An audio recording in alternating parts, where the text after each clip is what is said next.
homilia de hoje está bastante densa e ela está um pouquinho longa. Tentarei ao máximo, como já é a quinta vez que eu profiro esta mesma homilia hoje, tentarei ao máximo condensá-la, mas vejo bastante difícil conseguir fazer isso. Então, peço um pouquinho de paciência. Primeira premissa. Vamos partir de uma análise do nosso contexto cultural, nosso contexto social. Hoje, nós temos que, dentro do ambiente cultural, existe uma descrença, quando não uma desconfiança, sobre aquilo que a realidade apresenta. E essa descrença e essa desconfiança nos levam sempre a afirmar: pode ser. Ou seja, o homem moderno, ele tem dificuldades de observar a realidade e acolhê-la como ela se apresenta. E isto deveria ser uma coisa absolutamente natural para nós. Ou seja, quando algo se apresenta, o nosso intelecto se adequa àquilo que nos é apresentado. Não somos nós a dar à realidade a medida que ela mereceria. Ou seja, é a realidade que dá a medida, ela que diz aquilo que ela é. Não somos nós que ditamos isto. Muito bem. E isto acontece como medida, teremos o nosso sentimento ou as nossas opiniões, imaginativas muitas vezes. E a primeira consequência disto, quando nós não lemos a realidade, é que nós travamos o diálogo humano. Não conseguiremos conversarmos uns com os outros. Vamos dar um exemplo banal, para dar um exemplo macro, para que possamos compreender aquilo que está acontecendo hoje. Temos o Lucas. Lucas, deixa eu fazer uma pergunta. Lucas é uma criança. Esta coisa que está acesa aqui, o que é? Ele respondeu que é uma vela. Está todo mundo de acordo? Muito bem. Mas eu acho que isto é uma garrafa de vinho. Alguém vai se espanta, padre, você ficou maluco? Como isso aqui é uma garrafa de vinho? No mundo em que nós vivemos hoje, se eu disser isto é uma garrafa de vinho, você vai ter que acreditar que é uma garrafa de vinho e acabou. E se você não acreditar que isso é uma garrafa de vinho, eu vou te processar. É isso que mais ou menos acontece hoje. Ou seja, a realidade, ela, até a gente vê essas coisas, hoje em dia tem que explicar que a grama é verde, né? O pessoal fica falando assim. Então, muito bem, é exatamente isto que acontece. Este aqui é um exemplo bobinho. O Lucas ia dar risada da minha cara até amanhã se eu ficar insistindo que isto aqui é uma garrafa de vinho, que não é. Mas por que não é uma garrafa de vinho? Porque a vela diz quem ela é. Nós não precisamos fazer um esforço intelectivo para entender. Não, é a realidade dela. Então, a minha mente se adequa a isto que está sendo comunicado para mim. Esta presença, esta evidência da vela aqui. Vamos pensar isso do ponto macro, sociocultural. Esta semana, quem gosta do mundo dos esportes, acompanhou o Campeonato Mundial de Musculação Feminina. Muito bem. E quem é que ganhou o campeonato? Um homem, que se identifica como mulher. Muito bem. E ele disse assim: quem não aceita que eu me identifico como mulher é racista. Nesse momento, o meu tico e teco bateu. Eu falei, tem alguma coisa errada nessa história. Porque uma pessoa que é objetivamente masculina não é feminina. Isto é um dado objetivo. Isto aqui não é um preconceito.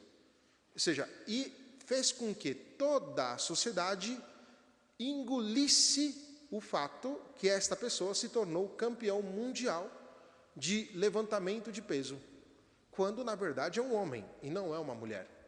Não sei se conseguiram perceber o que eu quero dizer. Ou seja, hoje nós estamos neste mundo, ou seja, neste mundo em que as pessoas fechadas em si mesmas, com as próprias opiniões, com os próprios sentimentos, com a própria imaginação, quer ditar à realidade aquilo que a realidade deve ser. E não é assim que funciona.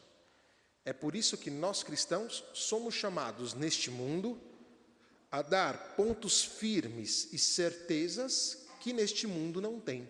E a sensação que nós temos é uma sensação de confusão. É tudo confuso. Mas por que é confuso? É confuso porque as pessoas estão deixando de lado aquilo que são os pontos firmes de uma cultura. Há pouco tempo atrás, tudo era muito claro. E, de repente, as coisas passou a ficarem obscuras. Obscuras por quê? Porque cada um se fecha dentro da própria opinião. Muito bem. Está claro até aqui? Isso aqui é um pouco denso. Agora vamos para a segunda consequência disso. Além da impossibilidade de diálogo entre os homens, porque já não quer mais ver a realidade, mas cada um vive segundo o próprio modo de pensar, nós perdemos, dentro do contexto sociocultural, a filosofia. E o que é a filosofia? A filosofia começa, e vai nos dizer os filósofos clássicos, começa com o estupor, com o maravilhar-se. Ou seja, o filósofo, ele olha a realidade e ele se maravilha daquela realidade. Esta realidade o atrai, então o filósofo, com o uso da razão, começa a fazer perguntas para aprofundar aquilo que a realidade está querendo comunicar. Não para distorcê-la ou mudá-la, mas para compreendê-la com o uso da razão até a sua última consequência. O que nós vemos dentro do nosso contexto social, sobretudo brasileiro, é que existem muitas pessoas que estão na mídia e que se dizem filósofos porque têm um título na parede, que no fundo, não estão aprofundando a verdade. Estão dizendo aquilo que um certo público quer ouvir. E se param o discurso na mera opinião. Platão vai nos ensinar que, dentro dos graus de conhecimento, nós temos aquele que é o mais baixo, que é o doxa do grego, que significa uma opinião simples. E o grau mais alto, passando pelos outros graus, será a episteme, ou seja, o conhecimento que, segundo Platão, é aquele contemplativo, aquele capaz de perceber a profundidade daquela realidade, ou seja, o bem que a realidade traz com ela mesma. Deste modo, dentro do nosso contexto filosófico, sobretudo este brasileiro, o que nós temos é guerra de opiniões. Só isso. Por isso que quando nós assistimos esses programas em que tem muito blá, blá, blá, que as pessoas falam, a gente sai meio estranho. Por quê? Porque não tem uma verdade ali. Tem opinião. E quem é que ganha? Aquele que dá a opinião que tem o melhor consenso, ou seja, aquele que consegue ganhar o pensamento e a imaginação das pessoas, não aquele que diz a realidade. E é por isso que quando um filósofo começa a dizer o que é real, ele, em geral, é odiado. Em geral, ele é odiado. E aí tem toda a questão do mito da caverna, tem a questão também de Sócrates, enfim. É um pouco isto. Muito bem. Só que também neste contexto, nós perdemos a teologia. A teologia, ela também se maravilha da realidade. Só que ela compreende que na realidade existe a presença de alguém, ou seja, que tem Deus nisso tudo. Deus que criou tudo, Deus que dá tudo. E as perguntas que a teologia faz se transformam em oração. Não basta somente perguntar. E aí é que está. A filosofia é serva da teologia, vai dizer Santo Tomás de Aquino. E à medida que nós aprofundamos na teologia, nós vamos fazendo perguntas e essas perguntas vão se transformando em oração. E o que é a oração, gente? Coisa mais simples do mundo. A conversa com Deus. Portanto, a teologia ela te coloca imediatamente em relação com Deus. Portanto, o teólogo ele sabe que não basta somente a razão, é necessário a fé.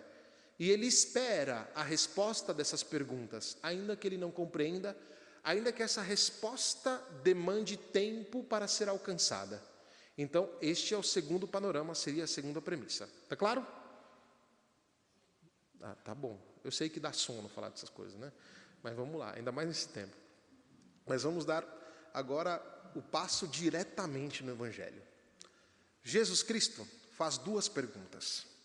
E é muito interessante. A primeira pergunta é: o que dizem os homens ser o Filho do Homem? Ou seja, Jesus Cristo pergunta para os seus qual que é a opinião dos outros em relação a ele. Portanto, nós estamos aqui no mundo da opinião, no mundo daqueles que estão, por assim dizer, um círculo além do círculo de Jesus. Aqueles que olham Cristo de longe, aqueles que têm uma opinião dissonante. Uns dizem que é Elias, outros dizem que é um dos profetas, não tem um consenso. Estão no mundo opinativo. Conseguem perceber que Jesus Cristo é alguém que realiza milagres? Conseguem perceber que Jesus Cristo é um homem que fala com autoridade? Conseguem perceber que Jesus Cristo tem um grupo de seguidores? Ou seja, uma opinião distante. E a pergunta aqui para nós seria esta: será que não somos nós esses que têm uma, por assim dizer, opinião de Cristo? Que temos uma ideia de Cristo que é distante daquilo que Cristo verdadeiramente é? E isto não é difícil de encontrar, inclusive entre nós, dentro da igreja. Muita gente imagina um Cristo, porque sabe, porque leu alguma coisa do Evangelho, porque alguém falou, porque ouviu na catequese. É muito comum e muito normal que tenhamos uma opinião, e às vezes uma opinião muito distante, talvez não errada, mas muito unilateral, muito destacada de quem seja Jesus. E esta deveria ser para nós a pergunta: será que nós somos esses que têm uma opinião de Cristo? Será que somos esses que, quando as pessoas falam de Jesus Cristo, nós embarcamos na onda e vamos concordando sem dar uma posição exata de quem é Jesus? E ficamos ali naquela superficialidade, com 2 ou 3 opiniõezinhas e está tudo bem? Se isto é assim, nós temos que melhorar a nossa relação com Cristo. E aí é onde a segunda pergunta se faz necessária e nos dá a pista para aprofundar. Porque Jesus vai dizer: e vós? Agora já sai do círculo deles e vem para o nosso círculo. E vós? Quem dizeis que eu sou? E todo cristão deveria ter esta resposta na ponta da língua. A resposta que não é dada simplesmente por uma certeza, ou porque que é dada porque nós ouvimos falar. A resposta que deveria sair da nossa boca sobre quem é Jesus deve nascer da nossa relação com o absoluto, da nossa relação com Deus. Esta resposta deve ser tão forte, que deve ser tão clara, que quando nós falamos, comunicamos algo com esta resposta. Isto é muito importante. E é aquilo que nós vamos descobrir quando Jesus vai dizer a Pedro, que responde. Pedro diz: tu és o Messias, o Filho do Deus vivo. Jesus Cristo vai dizer: bendito és tu, Simão, filho de Jonas, porque não foi um homem que te revelou isto, mas foi o próprio Deus. Ou seja, é a relação de Pedro com Cristo, que é Deus, é a relação de Pedro com o Deus Pai, é a relação de Pedro com o Espírito Santo. Aqui é extrapolar um pouquinho o que diz a Escritura, mas em todo caso, a revelação dada a Pedro não é apenas uma revelação de caráter racional, é uma revelação de fé, ou seja, é Deus quem dá. E isto aqui está no profundo daquilo que nós queremos como respostas para as nossas vidas. A pergunta que você faz a Deus, que se transformou em oração, esta pergunta, você não quer uma resposta qualquer. Você quer uma resposta que provenha do próprio Deus. Porque a resposta de Deus é sempre uma certeza, é sempre uma resposta absoluta. Mas para alcançar esta resposta, é necessário relacionamento com Deus. Sem este relacionamento, corremos o risco de ser superficiais, de dar respostas que não são verdadeiramente profundas ou que são dissonantes e unilaterais. E o mundo de hoje espera que nós cristãos demos respostas decididas sobre quem é Cristo. Neste mundo confuso, o cristão é chamado a ser luz.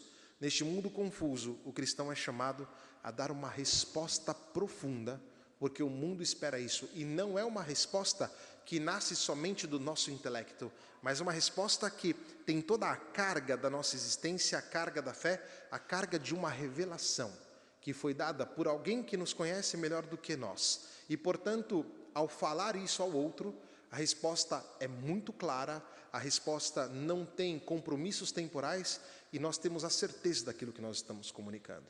Por isso, o que se espera de hoje dos cristãos é que deem respostas profundas, ou seja, aquelas que Deus revela para cada um de nós. Isso acontece muito no nosso exercício cristão, por exemplo, na direção espiritual. Tem aqui algumas pessoas que eu acompanho na direção espiritual e eu não estou querendo dar respostas para essas pessoas. As pessoas procuram entender e compreender o que Deus está querendo dizer, qual que é a resposta que Deus dá para os anseios que a pessoa traz consigo. E é isso que os outros, aqueles que estão no mundo, esperam de nós cristãos, que demos respostas certas, pontos firmes sobre o que é certo e o que é errado, e que não façamos conivências com as coisas que o mundo propõe, mas com clareza comuniquemos que Jesus Cristo é o Filho de Deus, aquele que devia vir a este mundo. É isto. Temos que comunicar isso. E se é isto a nossa resposta e que nasce da nossa fé, isso determina a nossa vida. Porque se Jesus Cristo é o Filho de Deus, agora aquilo que Ele nos pede é algo que muda a nossa vida. É o que nós rezamos na oração inicial, ou seja, amar aquilo que ordenais. E como é que Cristo se comunica conosco? Começando pela realidade. Ou seja, o real é o modo de Deus se comunicar, porque foi Ele quem criou tudo, é um dos modos. Ou seja, depois temos a vida sacramental, temos a graça, temos tantas outras mil coisas que Deus sempre comunica conosco. E é o nosso exercício de perceber esta comunicação. Muito bem. Já estamos um pouquinho mais da metade, quase no final, tá? Temos um outro problema, e esse problema é muito interessante. Mas existem perguntas que se tornaram oração e que até agora nós não conseguimos ter a resposta. E aí, o que a gente faz? É aqui aonde vem a igreja. E a beleza de ser cristão é esta, de pertencer à igreja. Tu és Pedro, e sobre esta pedra eu fundarei a minha igreja. Jesus Cristo dá as chaves para Pedro. Quando a nossa resposta não é clara, ou quando a resposta que estamos procurando não é clara, ou quando ela nem mesmo existe, ou temos dificuldade de compreendê-la, nós temos uma guia, que é a nossa igreja. E a igreja nos ensina a caminhar neste mundo com as nossas incertezas, com as nossas dificuldades, mas não de modo infantil. O que é o modo infantil? Quem fica sentado esperando que o outro dê a resposta. A igreja, porque corpo de Cristo e porque tem a graça de nos comunicar aquilo que Cristo propõe, provoca a nossa liberdade, de tal modo que no diálogo com Deus, tentamos compreender aquilo que a igreja nos propõe para que isso se torne vida na nossa vida. E às vezes esse caminho é muito longo. Às vezes esse caminho é muito difícil. Mas esse caminho não se faz sozinho, se faz com a comunidade, se faz confrontando uns com os outros. Em qualquer modo, é quase por assim dizer, uma maneira de participar das chaves de Pedro. Uma maneira, não é participar, ou seja, nós vamos nos confrontando, nós vamos nos perguntando, nós vamos aprofundando aquilo que temos de anseio dentro de nós, e este aprofundar significa um caminhar juntos. E este caminhar juntos significa a capacidade de saber que às vezes é difícil compreender aquilo que Cristo propõe, mas à medida que nós vamos caminhando, aquilo vai se transformando e a resposta vai ficando clara, e a nossa vida e aquilo que Cristo propõe se torna vida na nossa vida. E aqui entra toda a confiança, ou seja, confiar na igreja, confiar em Cristo, confiar nos irmãos, ter a capacidade de confrontar, de falar, de dizer, de caminhar juntos. E isto é muito bonito. E é isso que Jesus Cristo propõe de nós. E como cristãos, nós temos que indicar o caminho para este mundo também. Quando a gente vai por aí dizendo que não, tudo bem, é tudo igual, religião é tudo igual. Não é tudo igual. Não é? Desculpa dizer. Que Deus seja um só, não temos dúvida. Mas que Deus tenha deixado para nós os dispositivos para que possamos caminhar, também não temos que ter dúvida. E temos que ser decididos na nossa comunicação. Temos que dizer para as pessoas onde encontramos as chaves que dão as respostas para os nossos anseios, que se tornam oração e que com comunidade ou como comunidade se torna oração. E esta oração nós vamos aos poucos trabalhando e crescendo nisto. Espero ter sido claro, né? É uma homilia bastante densa esta aqui, mas para dar-nos certezas daquilo que Deus nos propõe. E aqui, ultimamente, eu estou falando muito disso. Nós temos que deixar de lado, eu falava de não ser crianças, né? A igreja não nos trata como crianças, não é norma pela norma, isso seria ridículo. A igreja nos provoca na liberdade, ela nos coloca em diálogo, nós vamos tentar entender aquilo que nos é pedido, porque ali está a nossa felicidade. E a felicidade passa por entender aquilo que nos é proposto. Então nós temos que deixar de lado essas 3 posições cômodas do cristianismo que ultimamente eu estou falando muito, ou seja, um moralismo, um formalismo simplesmente ritual e também um sentimentalismo. Ou seja, Jesus Cristo nos dá tudo, nos dá a partir de uma realidade. E esta realidade, à medida que nós vamos nos adequando e vamos respondendo, nós vamos crescendo. Praticamente é isso. E termino, para ilustrar isto tudo que eu disse, com um mosaico que nós encontramos na cidade de Ravenna. Ravenna é muito conhecida por esses grandes mosaicos, são lindos, realmente uma coisa estupenda. E no batistério da igreja dos ortodoxos, da igreja ortodoxa, nós temos Pedro, que está com as chaves e como que o primeiro de uma fila. E atrás de Pedro está a comunidade dos apóstolos, que caminha atrás dele, né? Isto é muito interessante, porque nós estamos dentro desta fila, nós estamos caminhando junto com a comunidade, nós estamos crescendo nas nossas respostas interiores, estamos procurando compreender aquilo que Deus quer para cada um de nós, mas isso se faz exatamente porque somos filhos de Deus, batizados, porque as chaves de Pedro também nos alcançou, através dos sacramentos, que as chaves de Pedro, no fundo, é a chave de Cristo, são as chaves de Cristo, porque é Cristo quem dá a chave para ele. Ou seja, esta chave nos alcança com os sacramentos do batismo, da Eucaristia, da Crisma, o sacramento do matrimônio, o sacramento da ordem e todos os outros demais sacramentos. Ou seja, nós não caminhamos sozinhos, nós temos todos os dispositivos da graça para dar passos e chegar a responder esta pergunta feita por Jesus. E vós, quem dizeis que eu sou? Comunicando-a também com clareza ao mundo confuso que tanto espera a manifestação claríssima dos filhos de Deus. Que Maria Santíssima nos ajude, que assim seja. Amém.